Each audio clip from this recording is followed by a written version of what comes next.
Over to Sudan now, where President Salva Kiir has sacked Foreign Minister Mayiik Ayii. The firing comes less than a week after the dismissal of the Ministers of Defense and the Interior.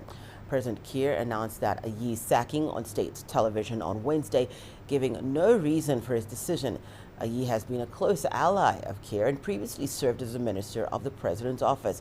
It is not clear if Ayii's termination is linked to those of the defense and interior ministers, which jeopardize the peace deal with the opposition leader and vice president Riek Machar.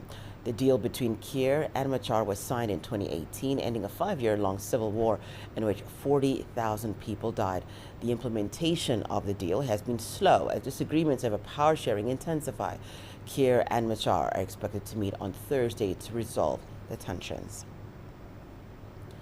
Well, Patrick Ayii is following these developments. He joins us now from Juba. Hi there, Patrick. Another firing in the government, Patrick. What's the latest from there, and how likely is this to affect the peace agreement?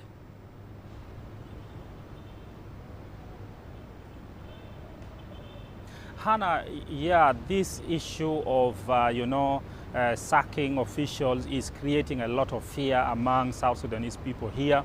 For example, yes, the Foreign Affairs Minister was sacked yesterday, and of course he is a member of the party of President Salva Kiir, so yes, he has powers to sack him and replace him with whoever he feels he can do a better job.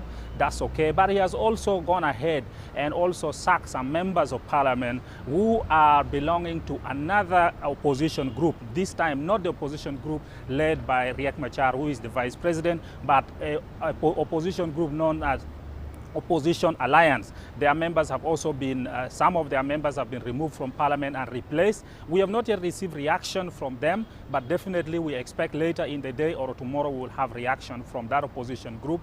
It is worrying, and as we speak now, religious leaders in South Sudan have convened prayers to try to bring South Sudanese people in the capital together to pray for peace, and we attended part of this prayer this morning. Some women are really crying because they have lost their husbands, their children in the war, and they are seeing again a situation where they think the peace agreement is not moving well. However, we are told that IGAD Special Envoy is on his way to South Sudan, and they are organizing a tripartite meeting. The meeting is going to have IGAD, going to have the UN, and also African Union. They want to convene a meeting of these leaders to try to iron out the problems that are there.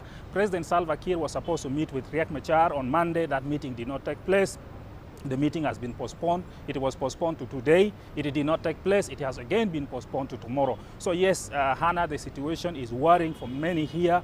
People are kind of panicking. By around 4 p.m., everybody is leaving to go home, to be home early. So yes, it's a worrying situation for the peace deal's implementation. So Patrick, you are saying that that meeting is still scheduled. It is still going to happen, only that it's going to happen tomorrow.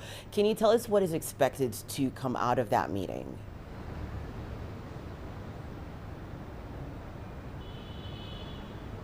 Yeah, this meeting particularly is to address the issue of the sacking of the defense minister. She is, by the way, the first female defense minister in South Sudan, and she belongs to opposition group led by Riek Machar, who is the vice president. And that ministry, the Ministry of Defense, is allocated according to the peace agreement of 2018 to actually the opposition group led by Riek Machar. Now, what happened is that President Salva Kiir sacked the defense minister who belongs to opposition. Yes, sacking of members of opposition have been happening before, but what was happening was that the recommendation would come from opposition that we would like to withdraw this person and put another person. In this case, the opposition is saying they were not consulted.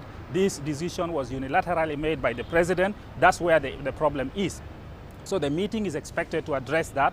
Number two is that in as much as that ministry is allocated according to the peace agreement to opposition, President Salva Kiir has moved the ministry and brought it under his party. So that's another area of disagreement where the meeting is supposed to address. There have been 2 postponements, and many people we talk to here think that perhaps President Salva Kiir wants the temperature to go down a little bit, then they meet. But it is now scheduled for tomorrow, and many people are saying they hope that the problem or disagreement will be resolved, Hannah.